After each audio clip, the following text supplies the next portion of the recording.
어쩌면 지금 사랑하는 사람을 떠나보내고 가슴이 무너져 내리는 듯한 슬픔 속에서 시간이 멈춘 것 같은 하루하루를 힘겹게 보내고 계실지 모르겠습니다. 함께 웃고 이야기하던 그 목소리가 여전히 귓가에 생생하게 맴돌고 나를 잡아주던 손의 따뜻한 온기가 아직도 남아있는 듯한데 이제는 더 이상 볼 수도 만질 수도 없다는 그 막막하고 가혹한 현실 앞에서 우리의 마음은 길을 잃고 깊은 어둠 속을 헤매곤 합니다. 아무것도 할 수 없고 아무 생각도 나지 않고 그저 끝없이 눈물만 흐르는 시간들, 세상의 모든 색깔이 빛을 잃고 회색 빛으로 변해버린 것 같은 이 깊은 슬픔의 골짜기에서 우리는 이 세상에 홀로 남겨진 것 같은 처절한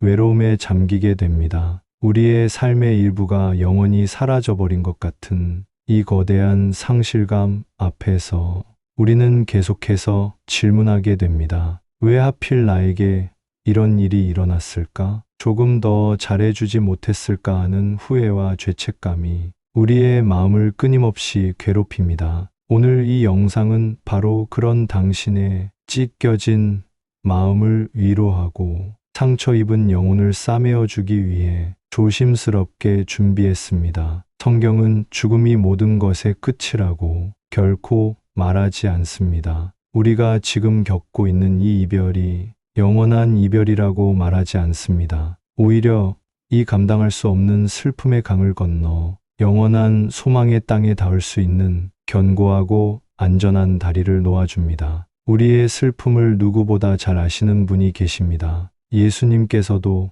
사랑하는 친구 나사로의 죽음 앞에서 사람들과 함께 눈물을 흘리셨습니다. 하나님께서는 우리가 느끼는 이 슬픔을 결코 외면하지 않으시고 우리가 흘리는 눈물 한 방울까지도 당신의 병에 담으시며 귀하게 여기십니다. 오늘은 감당하기 힘든 슬픔 속에 있는 우리의 마음을 굳게 붙잡아주고 슬픔 너머에 있는 하늘의 소망을 다시 바라보게 하는 세 가지 약속의 말씀을 함께 나누고자 합니다. 첫 번째 말씀, 요한복음 11장 25절에서 26절입니다. 예수께서 이르시되 나는 부활이요 생명이니 나를 믿는 자는 죽어도 살겠고 무릇 살아서 나를 믿는 자는 영원히 죽지 아니하리니 이것을 내가 믿느냐. 이 말씀은 예수님께서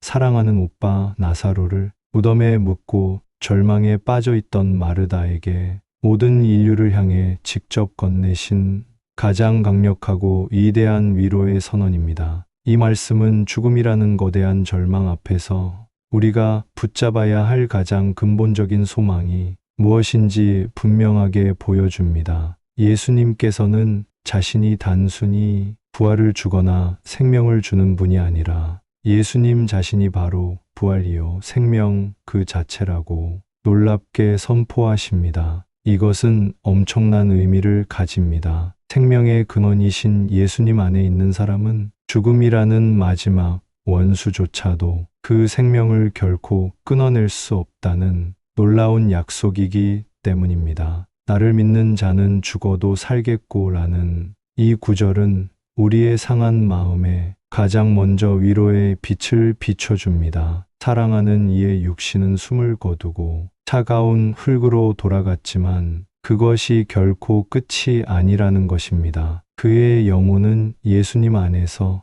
여전히 살아있으며 마지막 그날에는 분명히 영광스러운 몸으로 다시 살아나게 될 것입니다. 그래서 기독교인에게 죽음은 끝이 아니라 이 땅의 모든 수고를 마치고 영원한 생명으로 들어가는 하나의 과정일 뿐입니다. 무릇 살아서 나를 믿는 자는 영원히 죽지 아니하리니라는 약속은 이 소망을 더욱 확고하게 만들어줍니다. 예수님을 믿는 우리의 영혼은 결코 죽음의 지배 아래 놓이지 않는다는 것입니다. 이것은 우리의 이별이 영원한 단절이 아닌 아주 잠시 동안의 헤어짐임을 의미합니다. 우리가 이 땅에서 함께 맺었던 사랑의 관계, 함께 웃고 울며 나누었던 믿음의 기억들은 결코 사라지지 않습니다. 이 영원한 생명의 약속은 우리의 슬픔을 당장 없애주지는 못할지라도 그 슬픔의 성격과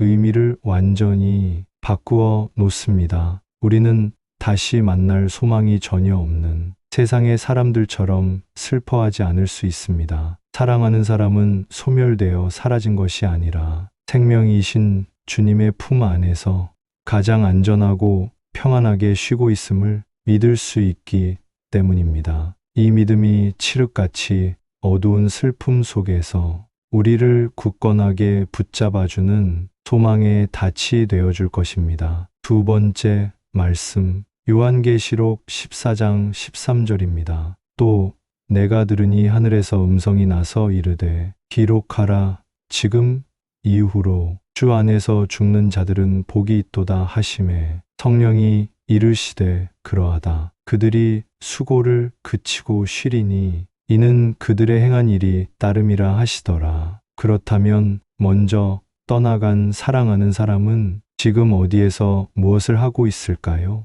이 질문은 남겨진 우리에게 가장 큰 궁금증이자 아픔일 것입니다. 이 말씀은 바로 그 질문에 대한 하나님의 따뜻하고 분명한 대답을 우리에게 들려줍니다. 먼저 하늘의 음성은 놀랍게도 주 안에서 죽는 자들은 복이 있도다 라고 선포합니다. 우리는 죽음을 저주나 불행, 가장 큰 슬픔으로 여기지만 하늘의 관점, 하나님의 관점은 완전히 다릅니다. 믿음 안에서 이 땅의 삶을 마치는 것은 슬픔이 아니라 복이라는 것입니다. 왜냐하면 그 죽음은 모든 것의 끝이 아니라 영원한 안식과 평안의 시작이기 때문입니다. 그들이 수고를 그치고 쉬리니라는 말씀이 우리의 마음을 깊이 위로해 줍니다. 우리가 사랑했던 그 사람이 이 땅에서 겪었던 모든 수고와 아픔을 떠올려 보세요. 때로는 육신의 질병으로 인해 밤새 고통받으며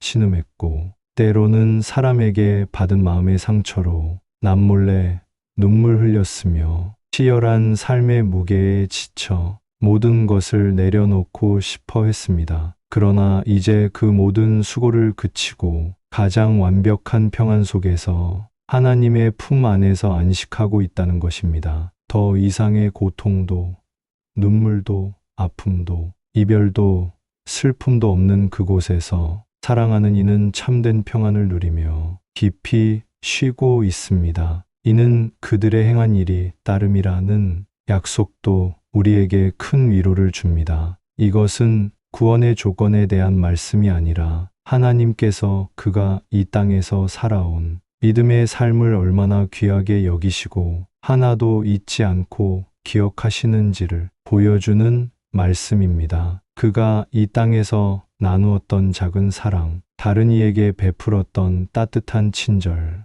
마음속에 품었던 믿음의 씨앗, 골방에서 드렸던 눈물의 기도의 시간들이 결코 헛되지 않고 하나님 나라에서 아름다운 상급과 면류관이 되어 그를 따라간다는 것입니다. 그의 인생이 얼마나 가치 있고 의미 있었는지를 하나님께서 친히 증언해 주시는 것입니다. 우리는 지금 이 땅에서 슬퍼하지만 우리가 사랑했던 그 사람은 지금 이 세상에 그 어떤 수고와 슬픔도 없는 가장 평화로운 주님의 품 안에서 완벽한 안식을 누리고 있습니다. 이 사실이 우리의 가슴 찢어지는 슬픔을 견뎌낼 힘과 용기를 줍니다. 세 번째 말씀, 요한계시록 21장 4절입니다. 모든 눈물을 그 눈에서 닦아주시니 다시는 사망이 없고 애통하는 것이나 곡하는 것이나 아픈 것이 다시 있지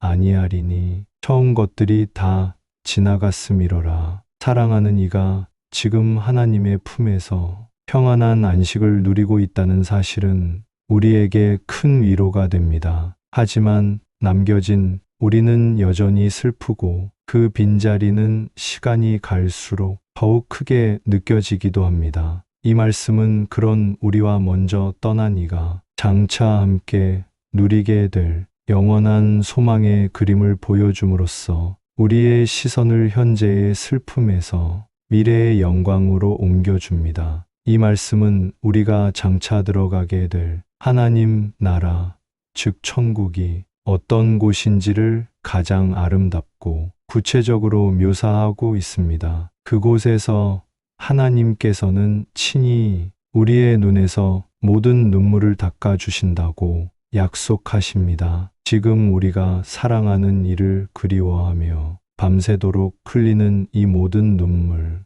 이 땅을 살면서 겪었던 모든 억울함과 서러움과 아픔의 눈물들을 하나님께서 그분의 따뜻하고 부드러운 손으로 하나하나 직접 닦아주신다는 지극히 인격적이고 따뜻한 위로의 약속입니다. 그리고 그곳에는 다시는 우리를 고통스럽게 했던 것들이 영원히 존재하지 않습니다. 우리를 사랑하는 이와 갈라놓았던 사망이라는 마지막 원수가 없고 가슴을 치며 슬퍼하는 애통도 없으며 소리내어 우는 곡하는 것도 없고 우리의 몸과 마음을 끊임없이 괴롭혔던 모든 종류의 고통도 다시는 있지 않을 것입니다. 왜냐하면 처음 것들이 다 지나갔기 때문입니다. 지금 우리가 경험하는 이 슬픔과 고통, 이별과 죽음, 질병과 아픔은 모두 처음 것들에 속한 일시적인 것들입니다. 하나님께서는 이 모든 슬픔과 눈물의 역사를 완전히 끝내시고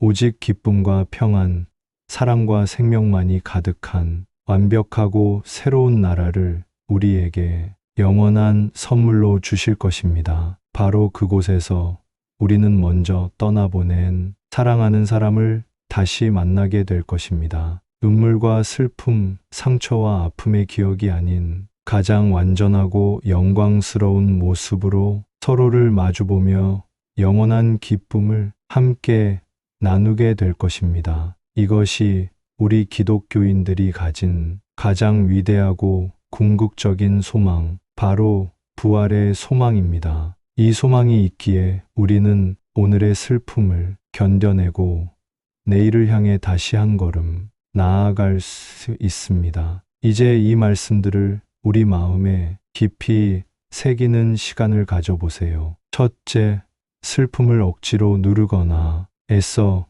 괜찮은 척하지 마세요. 하나님 앞에서 마음껏 슬퍼하고 마음껏 그리워하세요. 그 눈물을 하나님께서 보고 계시고 상한 심령을 가진 자에게 가까이 오시는 주님이 그 상한 마음을 친히 만져주실 것입니다. 둘째, 오늘 나눈 세 구절의 말씀을 종이에 직접 적어서 잘 보이는 곳에 붙여두세요. 슬픔이 파도처럼 밀려와 감당하기 힘들 때마다 그 약속의 말씀을 소리내어 읽어보세요. 말씀이 당신의 마음을 굳게 붙잡아주는 견고한 닻이 되어줄 것입니다. 셋째, 사랑하는 사람과 함께했던 아름다운 추억들을 자주 떠올리고 나눠보세요. 그가 남긴 사랑과 믿음의 유산을 기억하며 하나님께 감사하는 시간을 가져보세요. 그것이 슬픔을 소망으로 아름답게 승화시키는 거룩한 과정이 될 것입니다. 괜찮으시다면